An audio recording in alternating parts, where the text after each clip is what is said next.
You wake up before the sun. The air is cold, thin, and completely indifferent to whether you survive the day. There is no money, no market, no written contract, no bank to store excess value, no government to enforce ownership. And yet, every decision you make is an investment. You live in a world where calories are currency, trust is infrastructure, and time is the only asset you truly control. If you misunderstand value here, you don't lose comfort. You disappear. Your first priority is survival context. Food is inconsistent. Seasons are violent. Injury is permanent. There is no hospital waiting behind a tree line. If you break a leg, you are not temporarily inconvenienced. You are economically removed from the tribe. In this environment, investing does not mean accumulating objects. It means increasing the probability that you will still be alive next winter.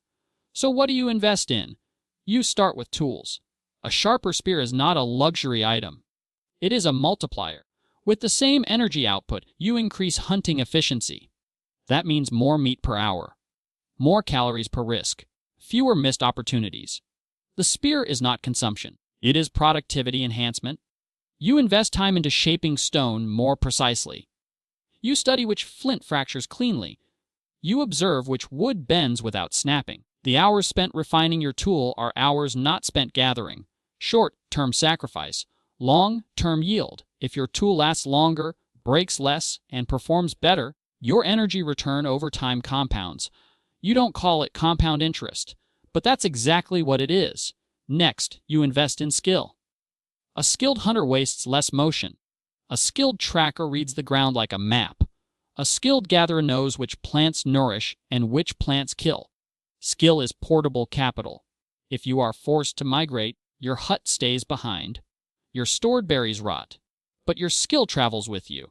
In unstable environments, portable capital outperforms fixed assets. You begin practicing before sunrise. You throw the spear again and again. You miss repeatedly. You adjust your stance. You study wind direction. You analyze failure without ego. Every repetition is reinvestment, because one clean strike during a hunt may feed 5 people. And 5 people fed means 5 people who remember you. That leads to your next investment, reputation. You do not survive alone. The myth of the lone prehistoric warrior is fantasy. Injury, childbirth, storms, these are systemic risks too large for one body. So you invest in social capital. When you return from a hunt, you share. Not because you are generous, because you understand deferred reciprocity. Today you have surplus. Tomorrow you may limp back empty-handed. If you hoard now, you are remembered. If you share now, you are protected later. Trust is your insurance policy. You contribute to fire building. You help repair shelters. You teach younger members how to chip stone. Every cooperative action increases your embeddedness within the group. Embedded individuals are defended. Isolated individuals are expendable. You are building an invisible balance sheet made of memory and obligation. No banks, no stocks, just alliances. Now you think long-term. Winter is coming. In warm months, food is abundant. It is easy to feel wealthy when trees are heavy with fruit and herds move predictably. But you understand seasonality, so you dry meat. You store nuts. You reinforce shelter structures before storms arrive. While others consume everything immediately, you allocate for future scarcity. This is delayed gratification under existential pressure. Storage, however, has limits. Food rots. Rotten steel weather destroys, so you diversify. You do not rely solely on hunting. You learn fishing techniques. You memorize edible routes. You observe migration cycles. If one food source collapses, another sustains you. Single-point dependency is fatal. Diversification is survival mathematics. But there is a deeper layer. You begin observing patterns. Which valleys flood? Which caves stay dry? Which groups are aggressive? Which groups are open to trade? Information becomes leverage. You notice that certain stones found 2 days east produce sharper blades than local rock.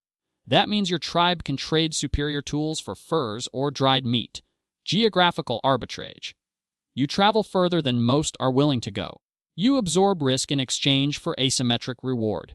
Yes, you might encounter danger, but you might also return with material advantage that compounds socially. Risk is not avoided. It is calculated. Now consider energy management. Every movement costs calories. Every failed hunt costs more than pride. It costs measurable life expectancy. So you evaluate return on effort.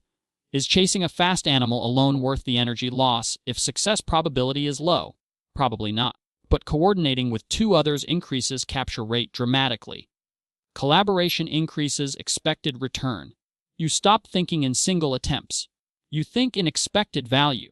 Then comes family. If you raise capable offspring, you extend your influence beyond your physical limits. You teach them tool-making, tracking, cooperation, strategic thinking.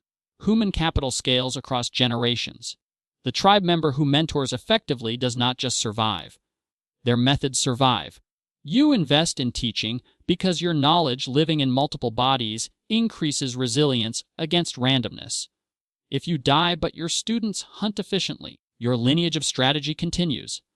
That is long-duration investment. Now imagine conflict. Another tribe approaches your territory. You can react emotionally or strategically. Do you fight immediately and risk casualties, or do you trade access to seasonal water in exchange for alliance? You weigh cost of violence versus benefit of cooperation. War is expensive. Alliances can be profitable.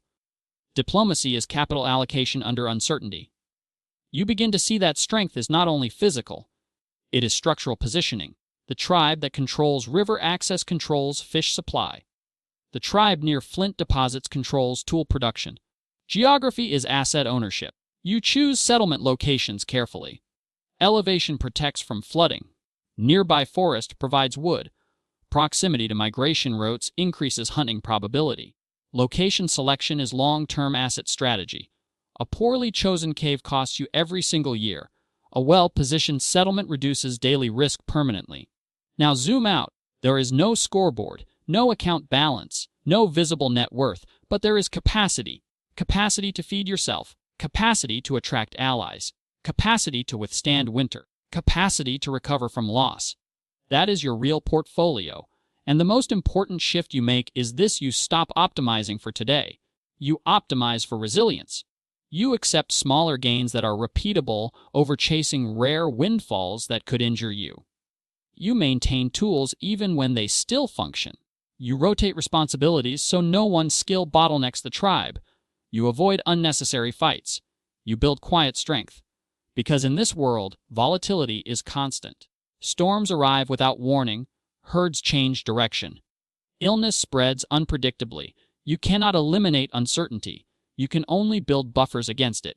Food reserves are buffers. Strong relationships are buffers. Skill depth is buffer. Geographical awareness is buffer. The tribe member who understands buffers lives longer than the strongest warrior who chases glory. Now step back. Remove the animal skins. Remove the stone tools. Replace spears with skills. Replace dried meat with savings. Replace tribal trust with professional reputation. Replace winter with economic recession. The structure is identical. You invest in tools that increase productivity.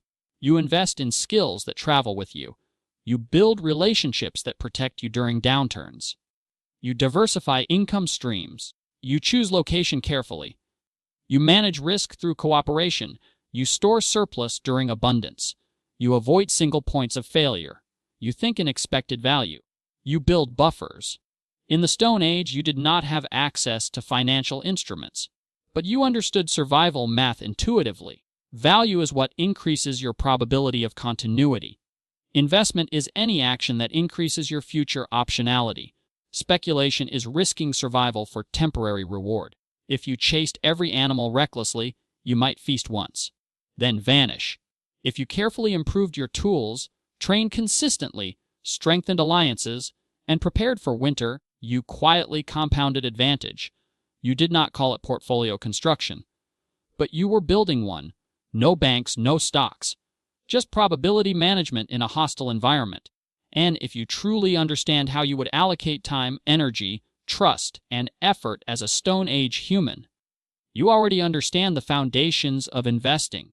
Because strip away technology, strip away markets, strip away currency, and what remains is this increased productive capacity. Protect against volatility. Diversify risk. Store surplus. Think long term. That was survival then. It is survival now. This is basically modern investing.